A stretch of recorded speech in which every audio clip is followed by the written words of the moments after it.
Deixa eu te fazer uma pergunta. Uma pergunta simples. Onde termina o universo? Não. Espera. Esquece essa pergunta. Essa é fácil demais para ser interessante. Deixa eu te fazer uma pergunta de verdade.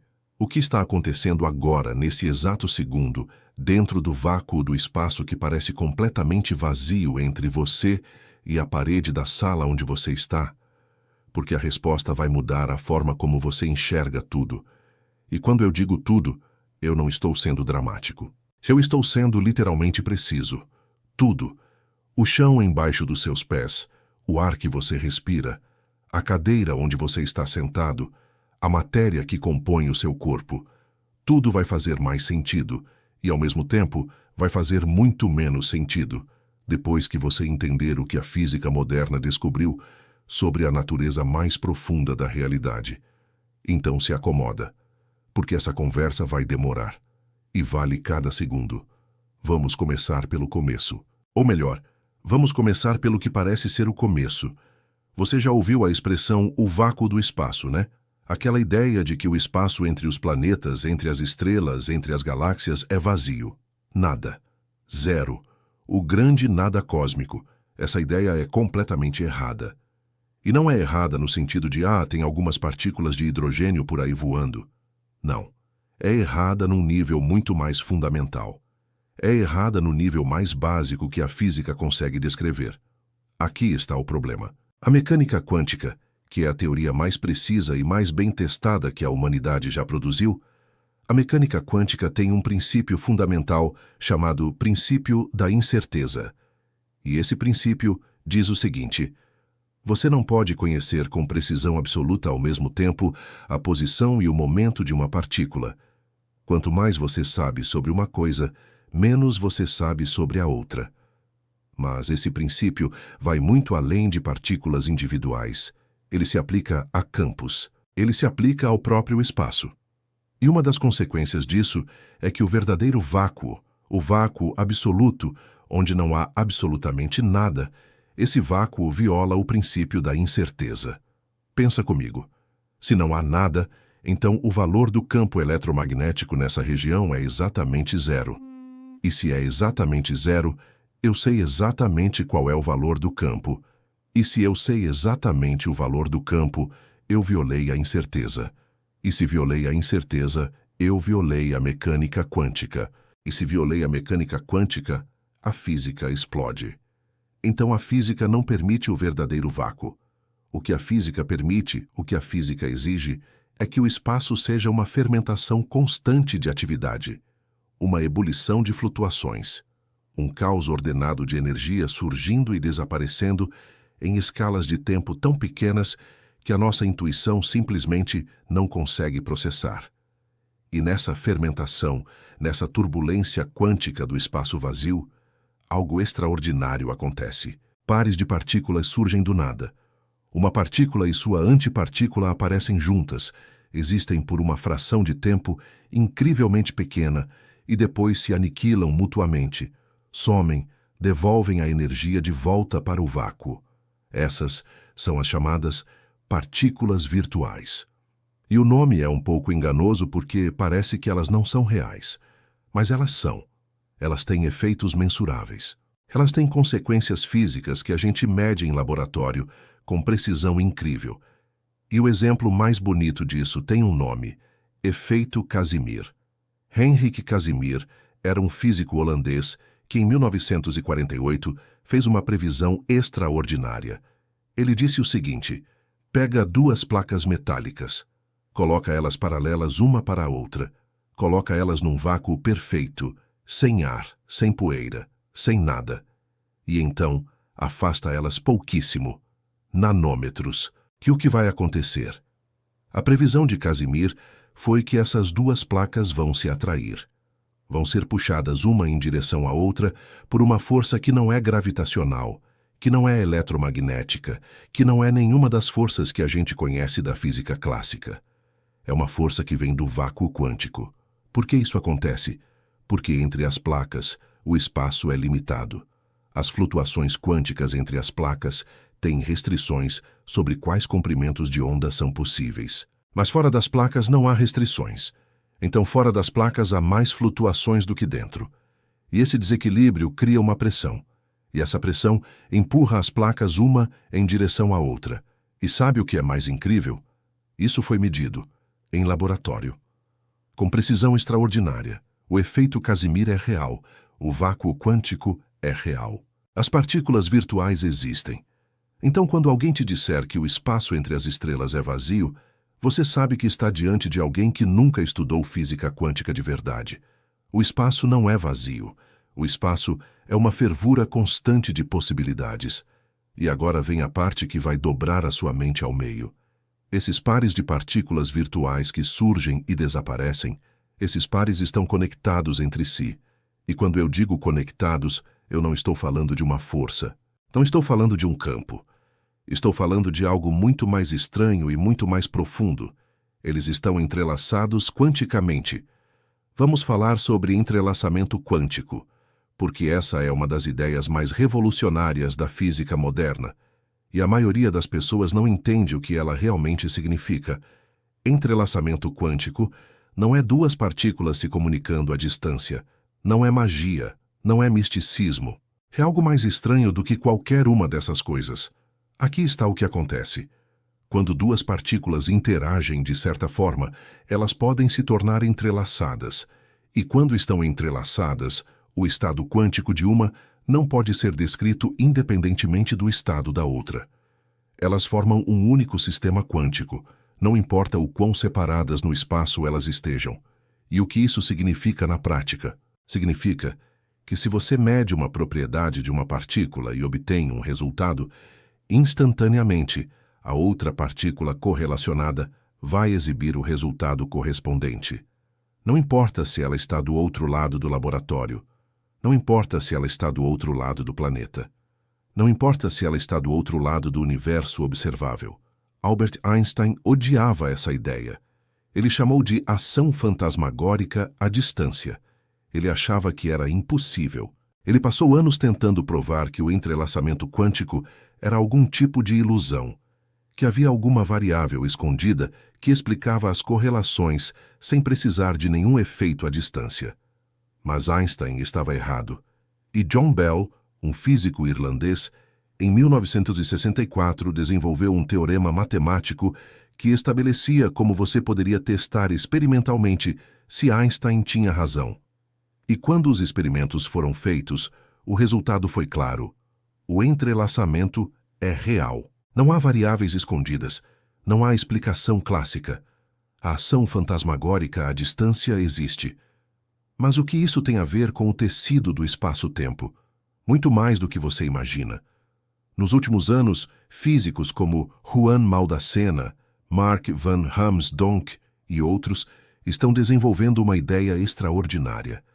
A ideia é que o entrelaçamento quântico não é apenas uma propriedade estranha de partículas subatômicas. O entrelaçamento quântico pode ser o que literalmente costura o tecido do espaço-tempo. Pensa nisso. O espaço parece contínuo. Parece que há uma conexão suave e contínua entre um ponto e outro, entre uma região e outra. Mas e se essa continuidade for uma consequência do entrelaçamento quântico? Experimentos matemáticos, que são experimentos que você faz com equações em vez de laboratório, mostram algo perturbador. Se você pegar um sistema quântico e matematicamente remover o entrelaçamento entre suas partes, o espaço se fragmenta, se desfaz, se dissolve em pedacinhos separados que não têm mais conexão entre si. Isso sugere que o espaço não é uma coisa em si. O espaço é uma consequência. É uma propriedade emergente de um substrato quântico mais profundo. E esse substrato é feito de entrelaçamento. O espaço é tecido por conexões quânticas. Tire as conexões e o espaço desaparece. Mas agora vem a parte que vai fazer sua cabeça explodir de um jeito ainda mais interessante. Há uma equivalência matemática fascinante que foi descoberta nos últimos anos. Uma equivalência entre entrelaçamento quântico e buracos de minhoca. Sim, buracos de minhoca. Um buraco de minhoca, para quem não está familiarizado, é uma conexão hipotética no espaço-tempo. É como uma ponte entre duas regiões do universo que normalmente seriam extremamente distantes.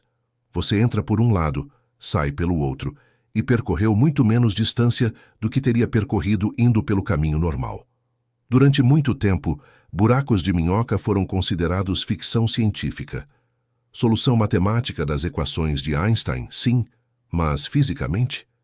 Improvável, instável, inútil. Mas agora surgiu uma ideia que está sendo levada muito a sério pela comunidade de física teórica. A ideia é que dois sistemas quânticos entrelaçados são equivalentes a dois sistemas conectados por um buraco de minhoca. Isso é chamado de conjectura ER igual ER, onde o primeiro ER significa Einstein-Rosen, que é o nome técnico de um buraco de minhoca, e o segundo ER significa entrelaçamento quântico na notação usada por Maldacena e Susskind. A ideia é esta: entrelaçamento quântico e buracos de minhoca não são coisas diferentes que por acaso se comportam de forma similar. Eles são a mesma coisa descrita em duas linguagens diferentes, a linguagem da mecânica quântica e a linguagem da relatividade geral. E agora volta para o vácuo quântico. Volta para aqueles pares de partículas virtuais que surgem e desaparecem constantemente em todo o espaço vazio. Esses pares estão entrelaçados quanticamente, e se entrelaçamento é equivalente a buracos de minhoca, então esses pares estão conectados por buracos de minhoca microscópicos. O vácuo, o espaço vazio, pode ser literalmente tecido por uma rede de buracos de minhoca quânticos, uma malha de conexões que liga todos os pares de partículas virtuais, uma estrutura que dá ao espaço sua continuidade, sua textura, sua realidade. O universo pode ser, no nível mais fundamental, uma rede de entrelaçamento quântico que se manifesta como o espaço-tempo que a gente experimenta. E se você cortar os fios dessa rede, matematicamente, o espaço se fragmenta. Não existe mais espaço. Só há pedaços desconectados que não formam nenhuma geometria coerente. Isso muda tudo o que achávamos saber sobre o espaço e o tempo. Não são o palco onde a física acontece. São consequências da física quântica que acontece num nível mais profundo. Agora preciso te contar sobre uma das perguntas mais profundas que existe na física. Uma pergunta que parece simples, mas esconde uma profundidade abissal. O que acontece quando um quark cai dentro de um buraco negro? Para responder isso, primeiro preciso te explicar o que é um quark. A matéria que conhecemos, prótons, nêutrons, o núcleo dos átomos, tudo isso é feito de partículas menores chamadas quarks. Um próton, por exemplo, é feito de 3 quarks, 2 quarks do tipo up e um do tipo down. Um nêutron é feito de um quark up e 2 quarks down. Agora, os quarks têm uma propriedade curiosa. Eles têm cargas fracionárias. O quark up tem carga elétrica de mais 2/3. O quark down tem carga de menos 1/3. E quando você combina 2 ups e um down em um próton, você tem 2/3 mais 2/3 menos 1/3, que dá exatamente 1, que é a carga do próton. E quando você combina um up e 2 downs em um nêutron, você tem 2/3 menos 1/3 menos 1/3, que dá 0. Por isso o nêutron é eletricamente neutro, mesmo tendo quarks carregados dentro dele. Mas aqui está a coisa estranha sobre quarks. Eles nunca são encontrados sozinhos, sempre em pares ou trios, nunca um quark solitário. Isso tem um nome: confinamento de cor. A força que mantém os quarks juntos é chamada de força forte nuclear e é transmitida por partículas chamadas gluons. E essa força tem uma propriedade completamente bizarra que não existe em nenhuma outra força na natureza. Na gravidade e no eletromagnetismo, quanto mais você separa dois objetos, mais fraca fica a força entre eles. É a lei do inverso do quadrado da distância. Você dobra a distância, a força cai para 1/4. A força forte nuclear não funciona assim. Quanto mais você separa dois quarks, mais forte fica a força entre eles. É como um elástico.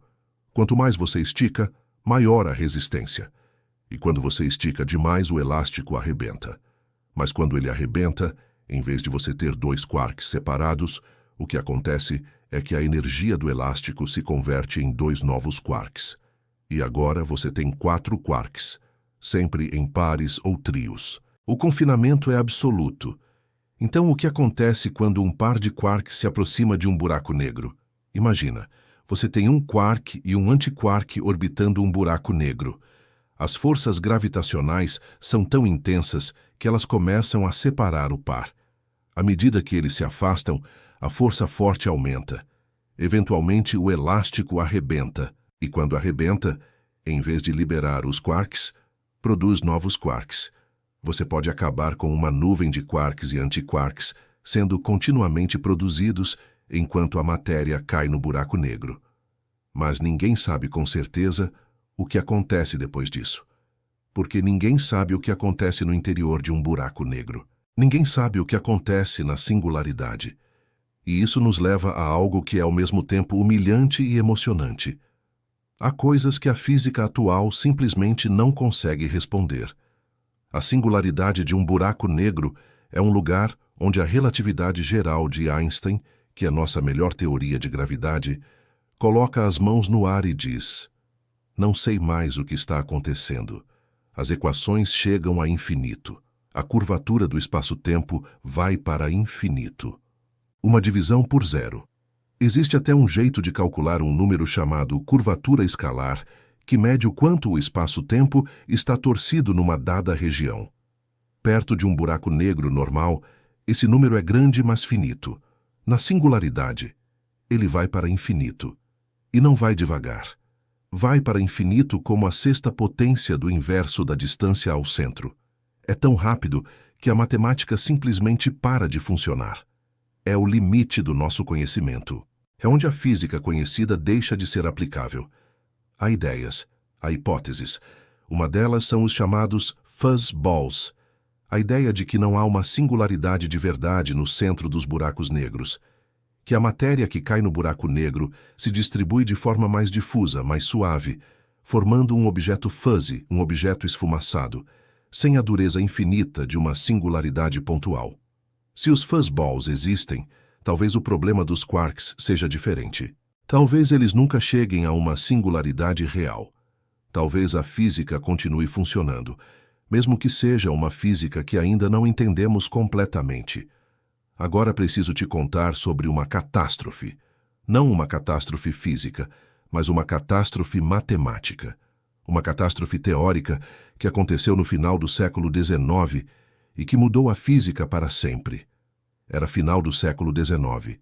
A física estava num estado de euforia. Newton havia dado conta da mecânica. Maxwell havia unificado eletricidade e magnetismo. Termodinâmica estava funcionando. Parecia que a física estava quase completa. Alguns físicos chegaram a dizer que os físicos do futuro só precisariam calcular com mais casas decimais. E então apareceu um problema com os objetos brilhantes. Quando você aquece qualquer objeto, ele emite luz. Uma barra de metal fria parece escura. Você a aquece e ela fica vermelha. Você a aquece mais e ela fica amarela, depois branca. A temperatura determina a cor, o espectro de luz emitida. Os físicos desenvolveram uma teoria para descrever matematicamente esse espectro. Uma equação que previa quanto de energia seria emitida em cada comprimento de onda. E para comprimentos de onda longos, a equação funcionava bem. Concordava com os experimentos, mas quando você aplicava a equação para comprimentos de onda curtos, comprimentos de onda na região ultravioleta, a equação explodia. Literalmente, ia para infinito. Previa que qualquer objeto quente emitiria uma quantidade infinita de energia em comprimentos de onda curtos, o que obviamente não acontece. Nenhum objeto emite energia infinita. O universo não funciona assim. Esse problema recebeu o nome perfeito, a catástrofe do ultravioleta. E a física do final do século XIX simplesmente não conseguia resolver. Sabia que algo estava errado, mas não sabia o quê. E então apareceu Max Planck. Planck era um físico alemão metódico, conservador. Não era o tipo de pessoa que gostava de revoluções, mas ele tinha um problema que precisava resolver. Ele ficou brincando com a equação, tentando ajustá-la, tentando encontrar alguma modificação matemática que fizesse os resultados concordar com os experimentos, e ele encontrou uma solução. Mas era uma solução que ele mesmo não acreditava completamente. A solução era a seguinte: e se a energia não puder vir em qualquer quantidade? E se a energia vier em pacotes mínimos, em quantidades discretas, não contínuas? Se cada cor de luz só pode carregar energia em múltiplos inteiros de um valor mínimo, então a catástrofe desaparece, a equação converge, os resultados concordam com os experimentos. Planck chamou esses pacotes de quantum, do latim, para quantidade, e derivou uma equação que funcionava. Uma equação lindíssima, com uma constante que hoje carrega seu nome, a constante de Planck, um dos números mais fundamentais do universo. Mas Planck não acreditava totalmente. Ele achava que era um truque matemático, uma forma conveniente de fazer a conta dar certo, não uma descrição real de como a natureza funciona. Quem deu o passo seguinte foi um jovem funcionário do escritório de patentes da Suíça chamado Albert Einstein. Em 1905, um ano que ficou conhecido como o Annus Mirabilis de Einstein, ele publicou 4 artigos que mudaram a física para sempre. E um deles explicava o efeito fotoelétrico. O efeito fotoelétrico era outro problema que a física clássica não conseguia explicar. Quando você brilha luz sobre certos metais, elétrons são arrancados do metal. Mas a quantidade de elétrons e a energia que eles ganham não dependem da intensidade da luz da forma que a física clássica previa. Dependem da frequência, da cor da luz. Einstein explicou isso de uma forma radical. A luz não é apenas uma onda. A luz é feita de pacotes, de partículas, e cada partícula de luz carrega uma quantidade de energia que depende da frequência. Luz de alta frequência, cor azul ou ultravioleta, tem pacotes mais energéticos. Luz de baixa frequência, cor vermelha, tem pacotes menos energéticos. Se você quer arrancar um elétron do metal, você precisa de um pacote de energia suficientemente grande. E não adianta jogar muitos pacotes pequenos. Um pacote pequeno não arranca o elétron, mas um único pacote grande arranca. Einstein chamou esses pacotes de fótons, e foi por isso que Einstein ganhou o prêmio Nobel. Não pela relatividade especial, não pela relatividade geral, mas pela explicação do efeito fotoelétrico que estabeleceu que a luz é quântica. Muita gente pensa que Einstein deveria ter ganhado 8 prêmios Nobel. Ele previu as ondas gravitacionais, que foram detectadas décadas depois de sua morte. Ele previu que buracos negros existem. Ele desenvolveu a relatividade geral, que revolucionou nossa compreensão do espaço e do tempo. Pessoas ganharam prêmios Nobel por descobrir coisas que ele havia previsto. Mas o único Nobel que Einstein recebeu foi pelo fóton. E o fóton é o começo da mecânica quântica. A teoria que, nas palavras que frequentemente são repetidas, é a teoria mais precisa que a humanidade já desenvolveu. Uma teoria que foi testada com uma precisão equivalente a prever a distância entre Nova York e Los Angeles com uma margem de erro menor que a espessura de um fio de cabelo. Agora, vamos falar de algo que tomou décadas para ser descoberto. Algo que, quando finalmente foi confirmado, fez um físico idoso chorar na frente das câmeras. Algo que responde uma das perguntas mais básicas que existe: por que as coisas têm massa? O bóson de Higgs. Mas antes de chegar ao bóson, preciso te explicar o campo. A ideia de campo foi desenvolvida no século XIX por um homem chamado Michael Faraday. Faraday era autodidata, filho de um ferreiro, sem educação formal em matemática avançada, mas tinha uma intuição física extraordinária. Faraday olhava para os ímãs e não conseguia aceitar a ideia de que um ímã influencia outro ímã através do vazio, sem nenhum intermediário. Parecia mágica demais. Parecia errado. Então ele propôs uma ideia. O espaço ao redor de um ímã está preenchido com algo. Não é vazio. Há um campo magnético que se estende pelo espaço, e é esse campo que exerce força sobre outros objetos. Não é ação à distância. É o campo agindo localmente sobre o que está naquela posição. Que salto! Olhar para o espaço que parece vazio e dizer: não, tem algo aí. Tem um campo. E Maxwell pegou a intuição de Faraday e a transformou em matemática. Equações que descrevem como campos elétricos e magnéticos se propagam pelo espaço. A teoria eletromagnética de Maxwell é uma das obras-primas da física de todos os tempos. Mas o campo de Higgs é algo diferente. Os campos elétrico e magnético podem ter valor zero num dado ponto. Você pode ter uma região sem campos eletromagnéticos. O campo de Higgs não funciona assim. O campo de Higgs permeia todo o espaço, em todo lugar, sem exceção. Não há nenhum ponto no universo onde o campo de Higgs seja zero. É uma propriedade do vácuo. É o estado de energia mais baixa do universo. E o que esse campo faz? Ele dá massa às partículas fundamentais. Aqui está a forma mais clara de entender isso. Imagine que você está numa festa, e você é alguém completamente desconhecido. Ninguém te conhece. Você pode atravessar a sala livremente. Ninguém te para. Ninguém te segura. Você vai direto ao bar. Você tem zero resistência ao movimento. Você tem, em termos físicos, zero massa de festa. Mas agora, imagine que Beyoncé chega à festa. Todo mundo se vira. Todos querem se aproximar. Ela dá um passo e alguém a para conversar.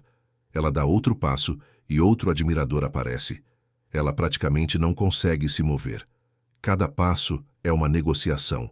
Ela tem uma massa de festa enorme. O campo de Higgs é a festa. As partículas fundamentais são os convidados. As que interagem fortemente com o campo de Higgs adquirem muita massa. As que interagem pouco adquirem pouca massa. O fóton não interage com o campo de Higgs. Por isso, o fóton não tem massa e se move na velocidade da luz. Peter Higgs, um físico britânico, previu a existência desse campo em 1964. Junto com outros físicos, ele mostrou que para esse mecanismo funcionar, deveria existir uma partícula correspondente. O quantum do campo de Higgs. Assim como o quantum do campo eletromagnético é o fóton, o quantum do campo de Higgs seria o bóson de Higgs.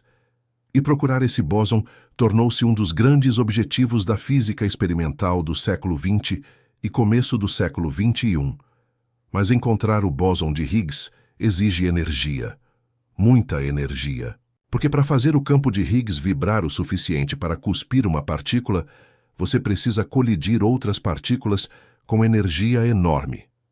Nos Estados Unidos, havia um projeto para construir o maior acelerador de partículas do mundo, o Super Collider Supercondutor. Com 90 km de circunferência, usaria eletroimãs supercondutores para acelerar prótons a velocidades próximas à da luz e os faria colidir com energia sem precedentes. O projeto começou. O buraco foi escavado. O dinheiro foi alocado. E então, no começo dos anos 90, o Congresso americano cancelou o projeto. As razões oficiais foram custos crescentes e outras prioridades. Mas existe uma interpretação que muitos físicos compartilham. O contexto era o final da Guerra Fria. A União Soviética havia colapsado e, durante décadas, parte do argumento para financiar física de altas energias era a defesa nacional. Os físicos eram necessários para a segurança do país contra a ameaça comunista. Com a paz chegando à Europa e o inimigo ideológico desaparecendo, o argumento perdeu força e o Super Collider foi cancelado. Esse cancelamento mudou o centro de gravidade da física de partículas para sempre. A Europa assumiu a liderança. O CERN, o Conselho Europeu para a Pesquisa Nuclear, investiu bilhões de euros na construção do Grande Colisor de Hadrons, o LHC, um anel de 27 quilômetros de circunferência enterrado na fronteira entre a França e a Suíça. O maior e mais complexo instrumento científico jamais construído pela humanidade. E no dia 4 de julho de 2012, os físicos do CERN anunciaram o que haviam encontrado: o bóson de Higgs, finalmente detectado. Quase 50 anos depois da previsão teórica. Quando o anúncio foi feito numa sala cheia de físicos, Peter Higgs estava sentado na plateia. Ele tinha 73 anos. Havia esperado a vida inteira por aquele momento. E quando a confirmação foi anunciada, lágrimas correram pelo seu rosto. Porque quando você passa décadas prevendo que algo existe, Quando o mundo inteiro duvida e questiona, e você mantém a fé na sua matemática, e então a confirmação chega, é difícil não se emocionar. Mas agora vem o detalhe que a maioria das pessoas não sabe. O campo de Higgs dá massa aos quarks e ao elétron, as partículas fundamentais. Mas a massa do próton, que é feita de 3 quarks, não vem principalmente do campo de Higgs.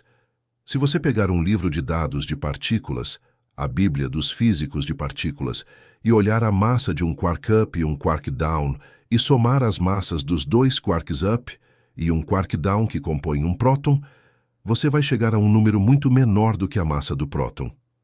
Os quarks que compõem o próton têm massa muito menor do que o próton em si. De onde vem o resto? Da energia dos gluons, do campo de força que mantém os quarks confinados dentro do próton. Lembra do elástico? Da força que cresce quanto mais você separa os quarks? Essa força é mantida pelos gluons. E os gluons, essa força, essa energia de confinamento, tem massa. Pela equação mais famosa da física, e é igual a m vezes c ao quadrado. Energia tem massa. A energia de confinamento dos quarks dentro do próton contribui para a massa do próton. A maior parte da sua massa, da minha massa, da massa de tudo que você toca, não vem do campo de Higgs. Vem da energia dos gluons, que mantém os quarks aprisionados. Quando alguém te perguntar de onde vem sua massa, a resposta completa é do campo de Higgs para as partículas fundamentais e da energia de confinamento dos gluons para os prótons e nêutrons que fazem a maior parte da matéria comum. Você não é só matéria. Você é, em grande parte, energia aprisionada. Se a física que descrevemos até agora parece complicada, prepare-se, porque agora vou te falar sobre uma ideia que propõe que tudo o que descobrimos é apenas metade da história. Supersimetria. A mecânica quântica moderna, nossa melhor teoria das partículas fundamentais, é descrita pelo que chamamos de modelo padrão. E o modelo padrão é uma obra de arte.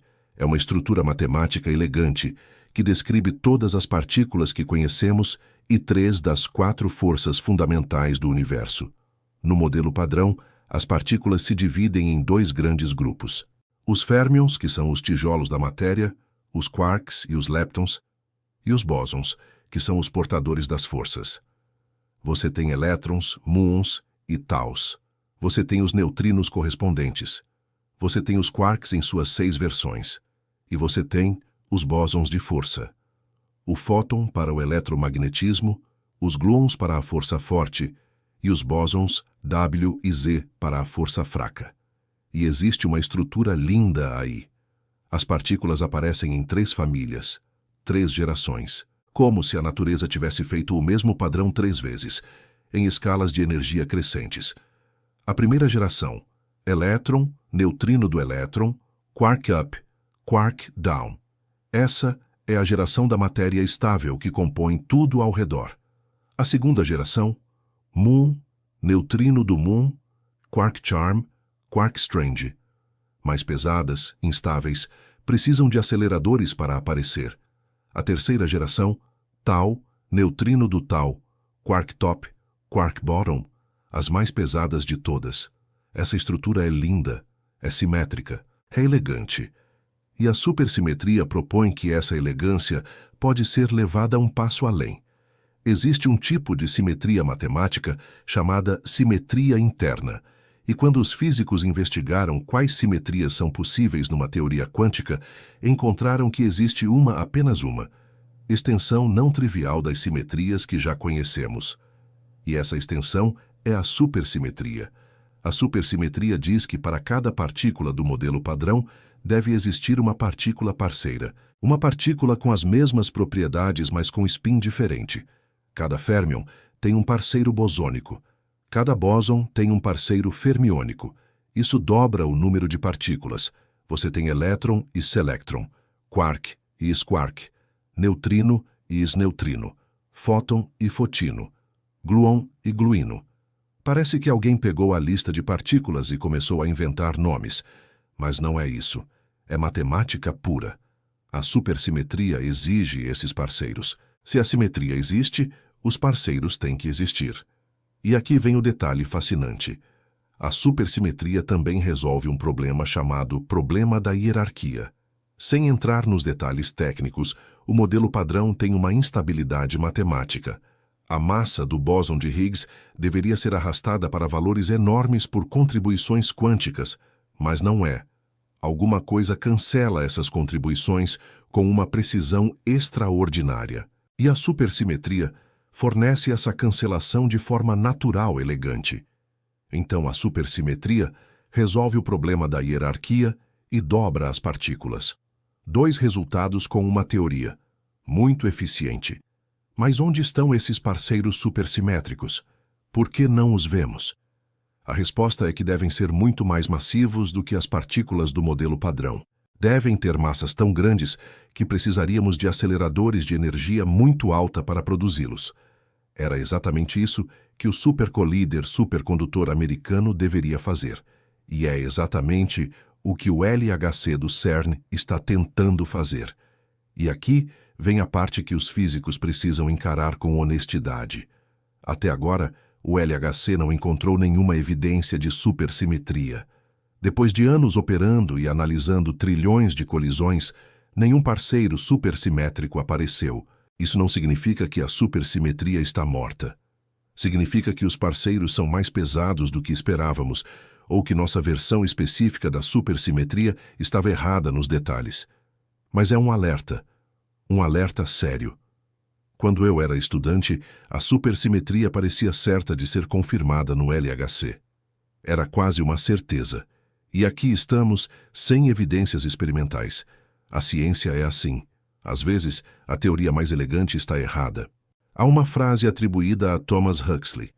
A grande tragédia da ciência é uma teoria bela assassinada por um fato feio. Pode ser que a supersimetria seja essa teoria bela, mas não está completamente descartada. Ainda pode estar certa.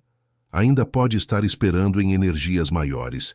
O debate continua, e dentro da supersimetria está uma das candidatas mais promissoras para explicar a matéria escura, a partícula supersimétrica mais leve.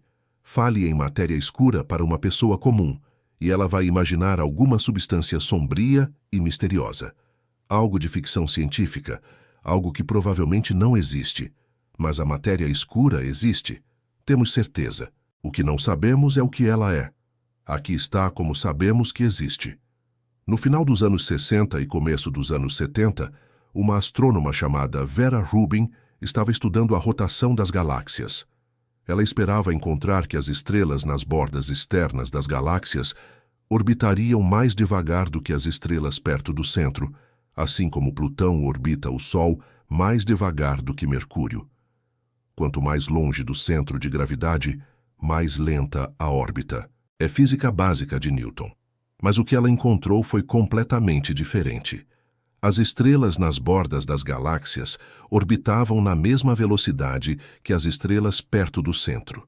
A curva de rotação era plana onde deveria cair rapidamente. Há apenas uma explicação para isso. Deve haver muito mais massa nas galáxias do que podemos ver. Uma enorme quantidade de matéria invisível que estende sua influência gravitacional muito além das estrelas visíveis. E não é um efeito pequeno. A matéria escura supera a matéria comum, a matéria que forma estrelas, planetas, gases, tudo que vemos, por um fator de aproximadamente 6. Para cada quilograma de matéria comum, há 6 quilogramas de matéria escura. O universo visível é apenas uma pequena fração do universo real. Mas o que é a matéria escura? Não sabemos. Sabemos o que ela não é. Não é matéria comum que seja difícil de ver. Não são estrelas apagadas, planetas rogue, buracos negros em número suficiente. A física das galáxias e da cosmologia exclui essas possibilidades. É provavelmente uma partícula nova que não é descrita pelo modelo padrão. Uma partícula que interage com a gravidade, mas não com a luz eletromagnética. Por isso é invisível. Você não pode vê-la, porque ela não emite, não absorve, não reflete luz. E aqui é onde a supersimetria entra de forma fascinante. Na supersimetria, a partícula supersimétrica mais leve seria estável. Ela não decairia em partículas mais leves, porque não há partículas supersimétricas mais leves em que ela possa decair. Ficaria presa no universo para sempre. E quando você faz o cálculo de quanta dessa partícula deveria ter sobrado desde o Big Bang, considerando a cosmologia que conhecemos, a resposta é exatamente a quantidade de matéria escura observada. Exatamente. Isso não é coincidência matemática qualquer. A supersimetria, desenvolvida por razões completamente diferentes, para resolver o problema da hierarquia, prevê automaticamente a abundância certa de matéria escura. Mas ainda não encontramos essa partícula. Experimentos no fundo de Minas, longe de raios cósmicos, esperando que uma partícula de matéria escura passe pela Terra e ocasionalmente interaja com um detector, nada. Experimentos no LHC, tentando produzir matéria escura em colisões de alta energia, nada. Isso é perturbador. É possível que a matéria escura seja uma partícula que interage tão fracamente com a matéria comum que simplesmente seja impossível detectar com tecnologia atual. Ou é possível que não seja partícula nenhuma. Houve um tempo, no começo da história da física, quando a matéria escura teria soado como uma ideia absurda. Uma entidade inventada sem evidências. Mas temos evidências. Temos evidências esmagadoras de que ela existe. Só não sabemos o que ela é. Há uma analogia histórica perfeita para isso. No século XIX, havia discrepâncias nas órbitas dos planetas que a física clássica não explicava. Havia massa a mais atuando sobre eles. Os físicos propuseram que havia um planeta ainda não descoberto. E eles estavam certos. Netuno e Plutão foram encontrados exatamente onde as discrepâncias gravitacionais previam. Com a matéria escura, o mesmo raciocínio se aplica. As discrepâncias são reais. Há massa a mais. Provavelmente há uma partícula. Só precisamos encontrá-la. Mas existe outra hipótese. Uma hipótese que Neil deGrasse Tyson considerou intelectualmente preguiçosa antes de perceber uma analogia que mudou sua mente. E essa analogia é o neutrino. No começo do século XX, os físicos estavam estudando decaimento radioativo. E quando um nêutron decaía em um próton e um elétron, eles olhavam para a energia, e a energia não fechava. O nêutron tinha uma certa quantidade de energia. O próton e o elétron que ele produzia tinham menos energia. Onde estava o resto? A física clássica diz que energia se conserva. É uma lei fundamental. Não existe energia que simplesmente desaparece. Alguns físicos, Niels Bohr entre eles, chegaram a sugerir que talvez em processos quânticos a conservação de energia fosse apenas estatística, não exata. Mas Wolfgang Pauli, em 1930, propôs uma solução diferente. Pauli disse: há uma partícula invisível que está sendo produzida e levando a energia que parece estar faltando. Essa partícula não tem carga elétrica, não interage com o campo eletromagnético, é quase impossível de detectar. Era uma ideia audaciosa. Inventar uma partícula que ninguém tinha visto, que não interagia com praticamente nada, apenas para salvar a conservação de energia. Pauli estava tão inseguro com a ideia que disse numa carta que havia feito uma coisa terrível. Proposto uma partícula que nunca seria detectada. Enrico Fermi desenvolveu a teoria e chamou a partícula de neutrino, pequeno nêutron em italiano. Pequena coisa neutra. E 26 anos depois, em 1956, o neutrino foi detectado. Era real. E hoje sabemos que o universo está inundado de neutrinos. Enquanto eu falo, trilhões de neutrinos do Sol estão passando pelo seu corpo, passando pela Terra. A interação é tão fraca que a maioria simplesmente continua como se você não estivesse lá. E então, quando alguém diz que a matéria escura pode ser uma partícula que ninguém detectou ainda, a história do neutrino é o contra-argumento perfeito. Às vezes inventamos partículas para salvar leis fundamentais. Às vezes, essas partículas existem. Se a matéria escura é um mistério, a energia escura é um mistério ainda maior. E o fracasso da física em explicá-la é talvez o maior fracasso intelectual da história da ciência. Mas primeiro, contexto. Einstein, ao desenvolver a relatividade geral, derivou equações que descrevem como a matéria e a energia curva o espaço-tempo. E quando os físicos aplicaram essas equações ao universo como um todo, encontraram um problema. O universo deveria ser dinâmico, deveria estar expandindo ou contraindo. As equações não admitirem universo estático com matéria dentro dele. A gravidade deveria eventualmente colapsar tudo.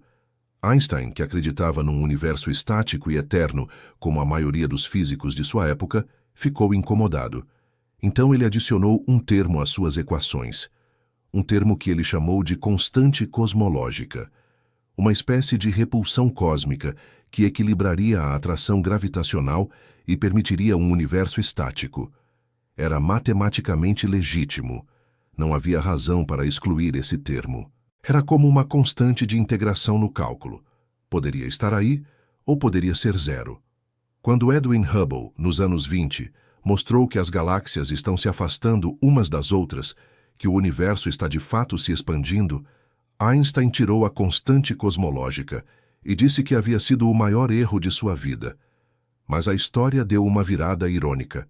Em 1998, 2 grupos de astrônomos independentes estavam estudando supernovas muito distantes para medir a taxa de expansão do universo.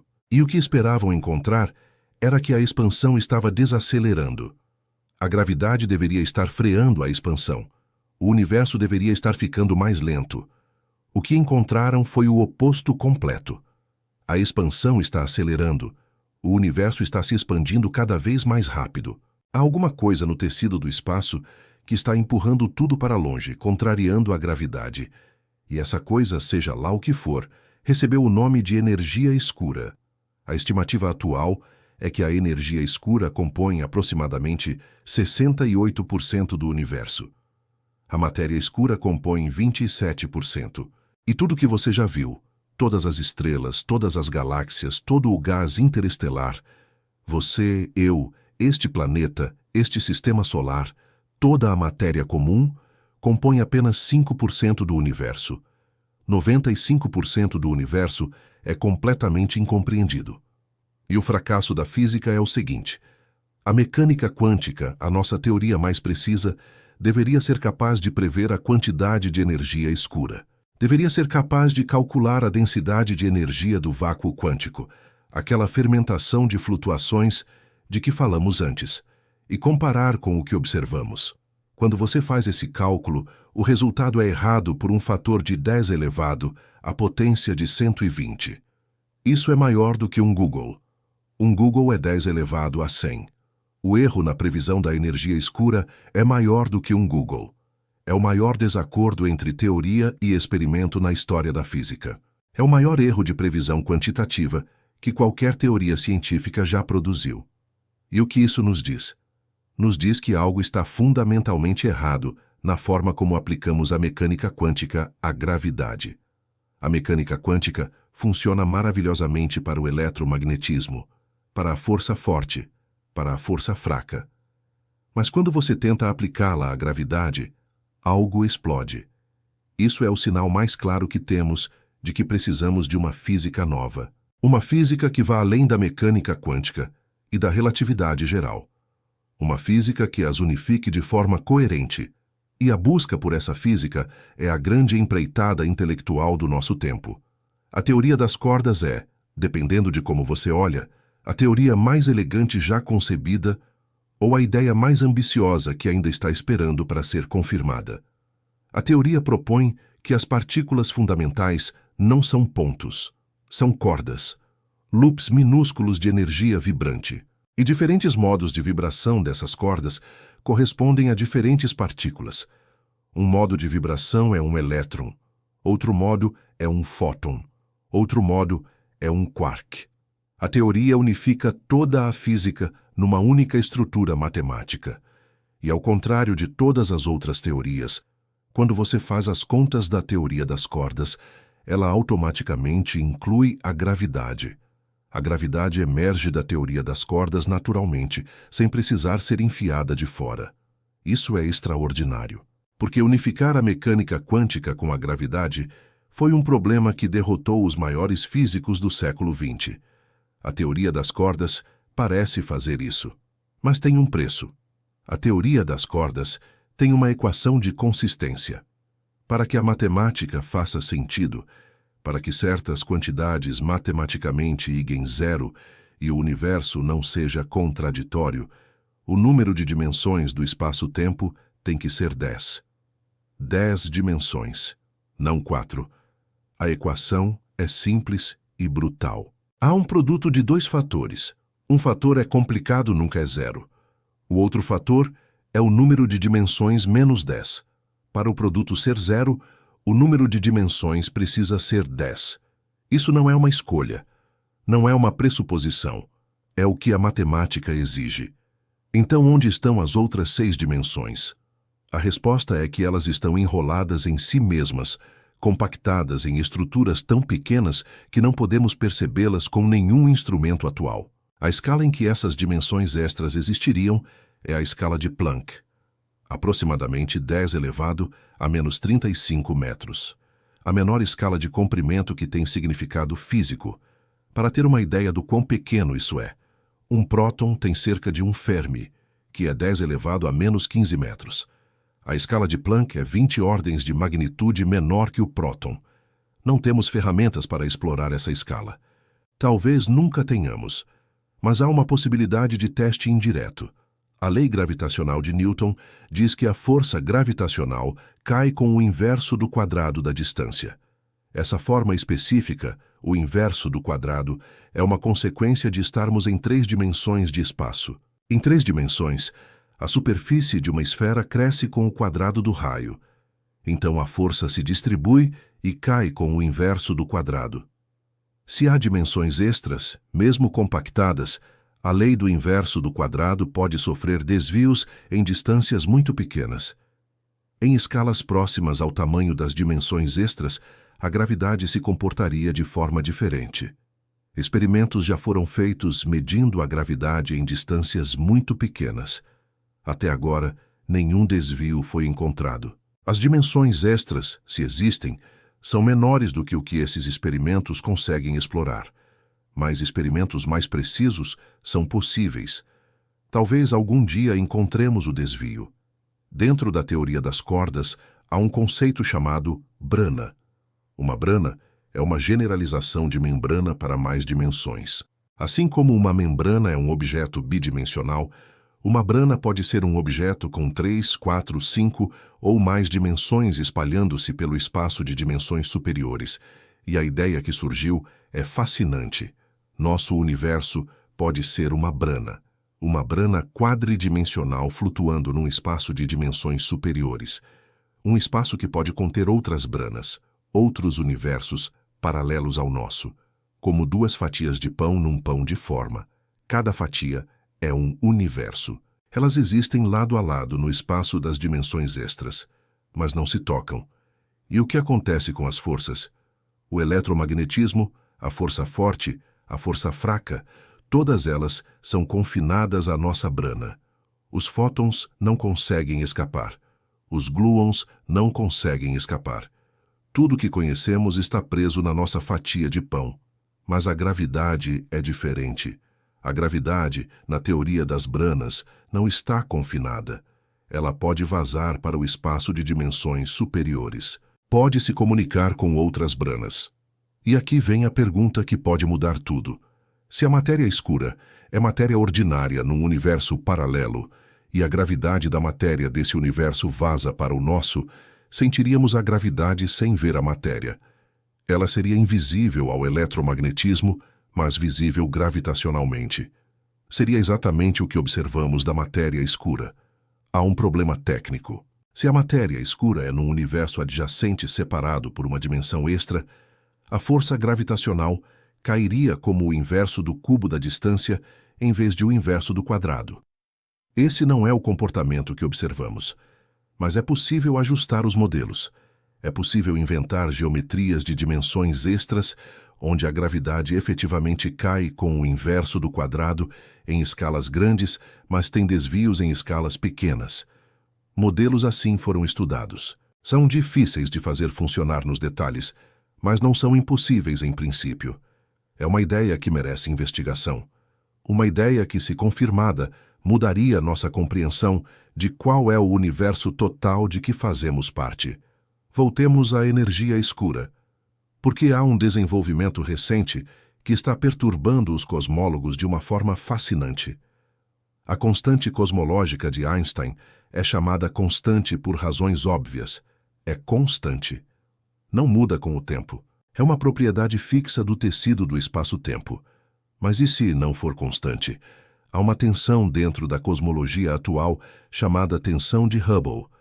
A taxa de expansão do universo pode ser medida de duas formas independentes.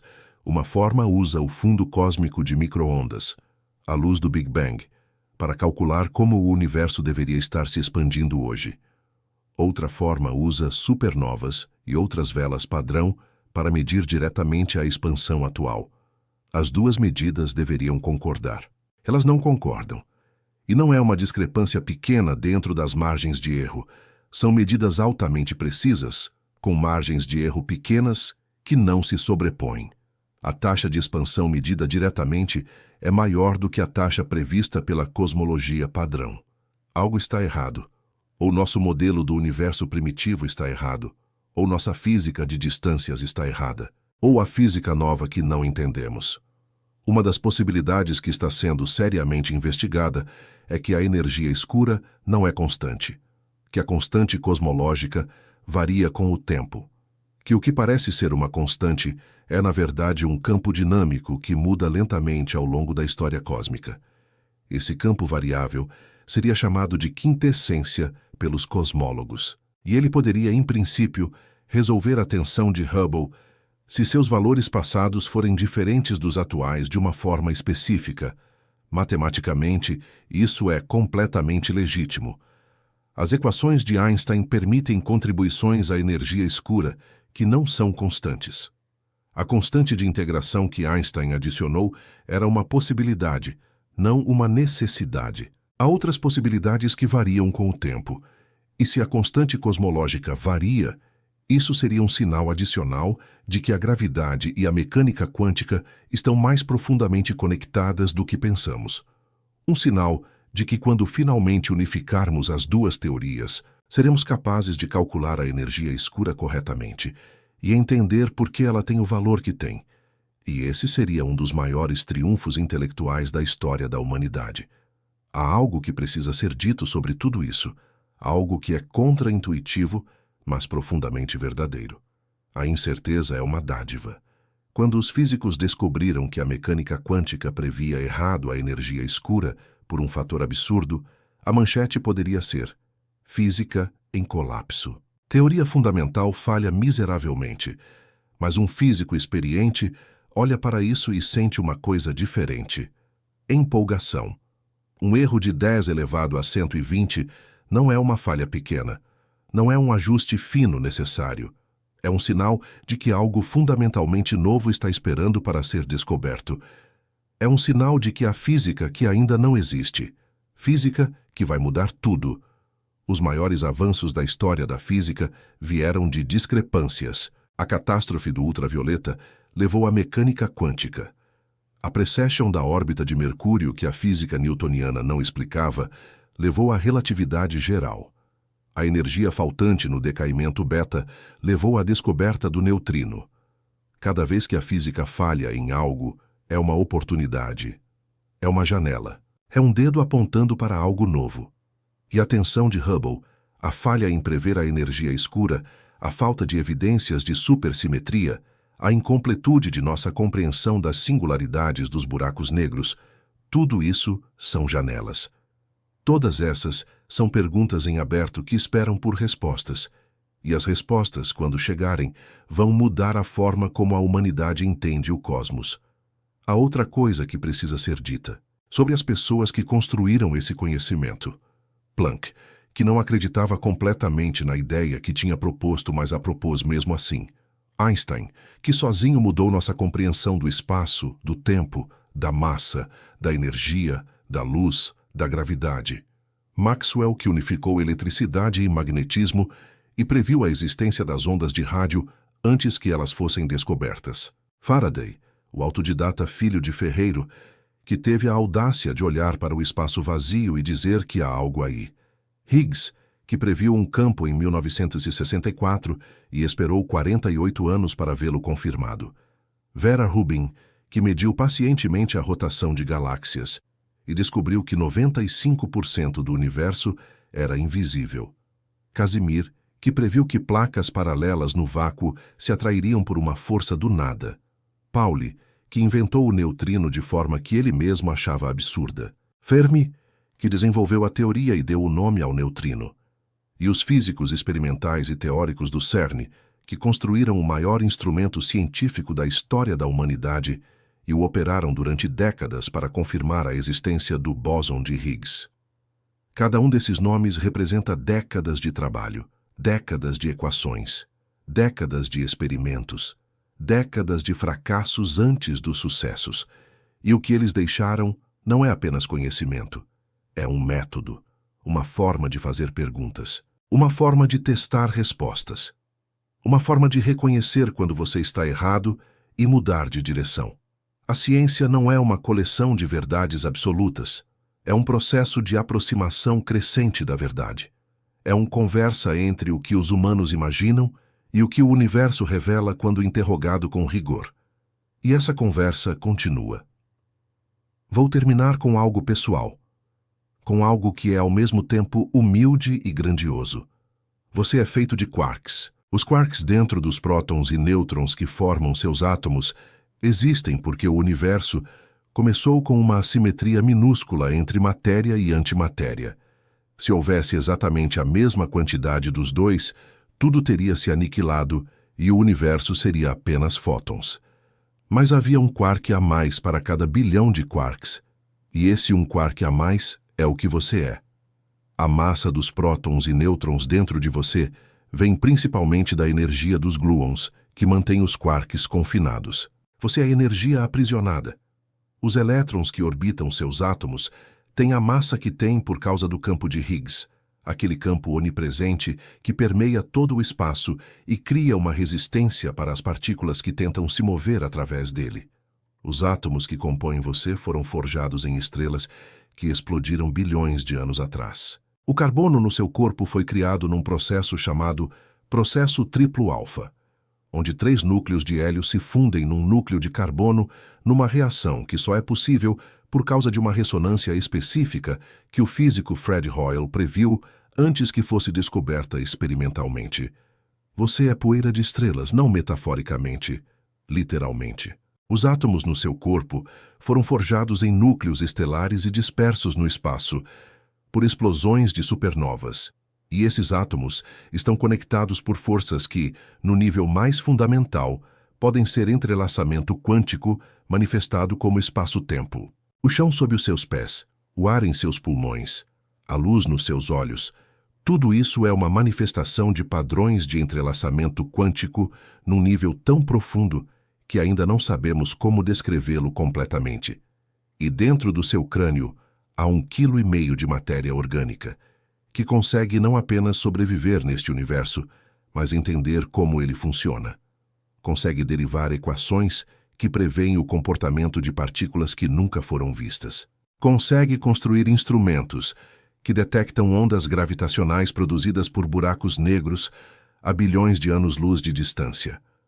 Consegue deduzir que 95% do universo é invisível e que o tecido do espaço pode ser tecido por entrelaçamento quântico. Isso é extraordinário. Absolutamente, completamente, profundamente extraordinário. O universo existiu por 13,8 bilhões de anos. Por quase todo esse tempo, não havia ninguém para se perguntar sobre ele. Não havia mente para contemplá-lo. O universo existia, mas ninguém sabia que existia. E então, num planeta, numa galáxia comum, numa região sem nada de especial do universo, após bilhões de anos de evolução química e biológica, surgiu uma espécie que começou a se perguntar: por que o céu é azul? Por que os objetos caem? O que são as estrelas? De que é feita a matéria? O que é espaço? O que é tempo? O que havia antes do Big Bang? E a cada geração as respostas foram ficando mais profundas, mais surpreendentes, mais belas e mais perturbadoras. Você é o universo se perguntando sobre si mesmo. E isso, antes de qualquer outra coisa, é o que faz o conhecimento científico ser tão profundamente humano. Não é só utilidade, não é só tecnologia. É a nossa espécie exercendo a mais nobre das capacidades que evoluímos, a curiosidade que nunca para. Não sabemos o que é a matéria escura. Não sabemos o que é a energia escura. Não sabemos o que acontece na singularidade de um buraco negro. Não sabemos se a supersimetria existe. Não sabemos se há dimensões extras. Não sabemos se há universos paralelos. Não sabemos se o espaço-tempo é fundamentalmente quântico. Não sabemos por que a constante cosmológica tem o valor que tem. Não sabemos o que havia antes do Big Bang. Não sabemos se há um limite para o universo. E eu digo tudo isso não como uma lista de fracassos, digo como uma lista de convites. Cada um desses não sabemos é um portal, uma oportunidade, uma porta que está esperando por alguém que tenha a ousadia de abri-la. Talvez você seja essa pessoa, ou talvez não. Mas ao entender o que foi conquistado até aqui, ao sentir o peso e a beleza das perguntas abertas, você passa a fazer parte de algo maior do que qualquer indivíduo. Você passa a fazer parte da conversa humana com o universo. E essa conversa, tão antiga quanto a primeira vez que um ser humano olhou para o céu noturno e se perguntou o que eram aquelas luzes, essa conversa continua. Continue olhando para cima. Continue se perguntando. Continue não aceitando que qualquer resposta é definitiva. Continue empurrando. Porque o universo é muito mais estranho, muito mais belo, muito mais surpreendente do que qualquer coisa que já imaginamos. E ainda temos muito a descobrir. Existe uma frase que Newton escreveu numa carta para um rival, uma frase que se tornou uma das mais citadas da história da ciência. Ele disse que havia conseguido ver mais longe por ter se apoiado sobre os ombros de gigantes. Essa humildade de Newton é real e é essencial. Nenhuma descoberta científica existe no vácuo. Cada equação que Planck derivou se apoiava em décadas de experimentação de outros. Cada teoria de Einstein dependia da geometria de Riemann, da termodinâmica de Clausius, da eletrodinâmica de Maxwell. Cada experimento do CERN usa princípios desenvolvidos por dezenas de gerações anteriores de físicos. A ciência é um esforço coletivo que atravessa gerações. É uma carta enviada ao futuro. Cada geração lê a carta dos predecessores, acrescenta sua contribuição e passa adiante. Você está lendo uma pequena parte dessa carta agora. E quando os físicos finalmente descobrirem o que é a matéria escura, quando finalmente conseguirem unificar a mecânica quântica com a gravidade, quando finalmente calcularem a constante cosmológica e obterem o valor certo, quando finalmente entenderem a natureza das singularidades dos buracos negros, essas descobertas vão se apoiar sobre tudo o que foi construído até aqui. Sobre Planck e Einstein, e Faraday, e Maxwell, e Newton, e Higgs, e Rubin, e Casimir, e Pauli, e Fermi, e todos os milhares de físicos e matemáticos e experimentalistas que dedicaram suas vidas a entender o universo. E sobre você. Sobre cada pessoa que teve a curiosidade de perguntar. Sobre cada pessoa que ouviu uma explicação de física e não ficou satisfeita com a superfície, mas quis entender mais fundo. A curiosidade é contagiosa, e o conhecimento, uma vez ganho, não pode ser desfeito. O universo nos deu 42, mas ainda estamos procurando a pergunta certa. Continue procurando.